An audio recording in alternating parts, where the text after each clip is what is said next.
L'annonce du diagnostic d'une maladie chronique est toujours un moment qui est extrêmement important, à la fois dans la vie du patient et dans la relation entre le médecin et le patient. C'est vraiment un moment clé de leur relation. La maladie chronique, c'est quelque chose qui va démarrer doucement, qui va être peu symptomatique au départ, mais qui risque en fait d'avoir des implications après au niveau physique, au niveau psychologique, au niveau social, qui vont inclure à la fois le patient et à la fois l'aidant. Le rôle du médecin va être en fait d'adapter un petit peu le rythme des annonces au patient. Il faut savoir écouter le patient, écouter l'aidant et adapter en fait nos réponses à ses attentes. Il faut effectivement qu'on fasse une espèce de plan de soins avec lui dire un petit peu vers quoi on va, comment on va le suivre, comment on va prendre en charge sa pathologie, mais il faut aussi également le laisser s'exprimer pour lui dire quelles sont ses craintes, quelles sont ses attentes, qu'est-ce qui va lui arriver. Mais ça, il vaut mieux l'écouter. C'est vraiment la base de cette annonce.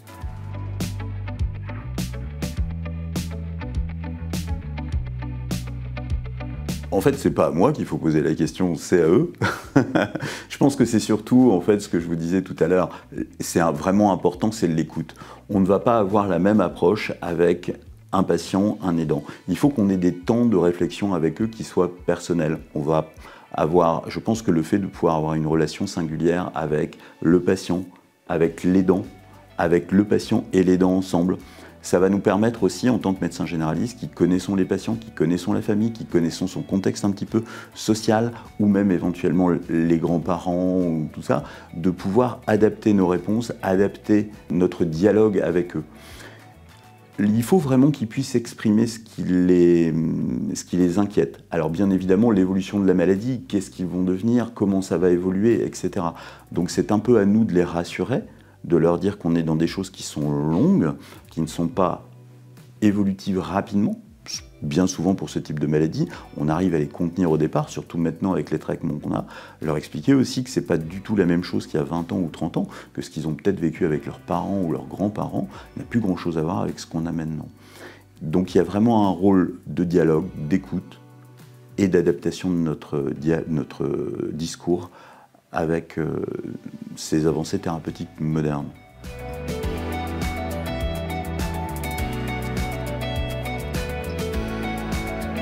Laisser le temps à l'aidant de devenir aidant, parce qu'en fait, on n'apprend pas à être aidant, on le devient, et on ne l'a pas forcément demandé, donc c'est toujours quelque chose qui est difficile. Donc premièrement, c'est savoir qu'on a le temps, et deuxièmement, savoir qu'on va être aidé. Alors on va être aidé par l'équipe soignante, mais aussi on peut être aidé par des associations de patients, on peut être aidé par des forums, il y a beaucoup de choses qui se font, il y a des formations aussi, mais je pense qu'il faut surtout écouter l'aidant et savoir ce qu'il souhaite, comment il veut le prendre en charge. C'est vraiment la base de tout ça. On peut apporter des solutions, mais il faut savoir que l'aidant doit pouvoir les exprimer.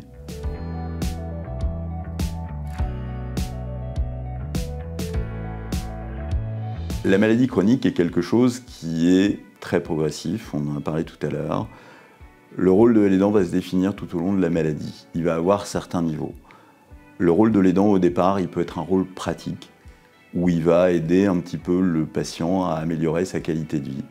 Il va aussi avoir surtout un rôle moral, parce que quand on est face à une maladie chronique, on est vraiment face à quelque chose contre lequel on va avoir du mal à lutter. La maladie chronique, on va vivre avec. Donc en fait, notre vie, elle va devoir s'adapter. On va devoir changer des choses. Et là, le proche, il a un rôle d'aidant naturellement. Il va falloir le définir, ce rôle d'aidant. L'aidant ne va pas le définir seul. Il va falloir qu'il en parle avec le médecin, qu'il en parle avec l'équipe soignante, qu'il en parle avec les associations de patients. Et qu'en fait, lui, au fil des dialogues, découvre un petit peu aussi la manière dont il peut aider. Il va falloir qu'il fixe ses limites, il va falloir qu'il puisse en parler, il va falloir qu'il se fasse aider.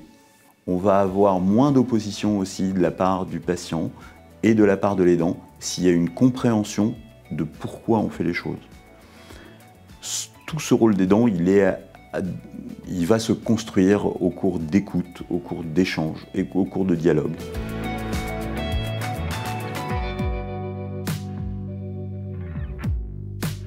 c'est extrêmement difficile d'être aidant. C'est vraiment pas quelque chose qui est facile. Par contre, c'est quelque chose qui est extrêmement valorisant également. C'est-à-dire qu'on va vraiment pouvoir avoir un rôle et aider. Par contre, il y a effectivement des choses, il y a vraiment des limites. Il faut savoir fixer les limites de l'accompagnement. Il ne faut pas vouloir se substituer aux paramédicaux. Vous n'êtes pas là pour être un infirmier ou un aide-soignant. Il faut impérativement aussi conserver une activité et des relations sociales. Il faut savoir aussi mobiliser l'entourage.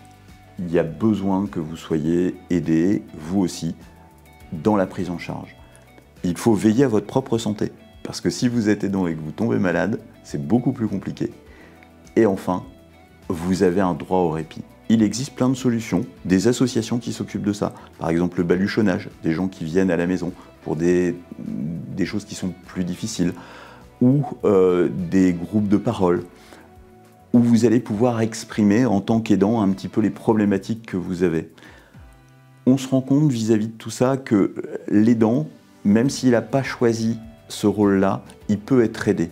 Il peut être aidé à condition qu'il arrive à parler, à s'exprimer, à dire un petit peu quels vont être ses besoins à lui aussi. Le patient va nous donner ses besoins, mais l'aidant doit pouvoir exprimer ses besoins. Et j'aurais bien aimé terminer un petit peu cette interview en citant Pasteur, qui disait que le rôle du médecin, il est de guérir parfois, de soulager souvent et d'écouter toujours.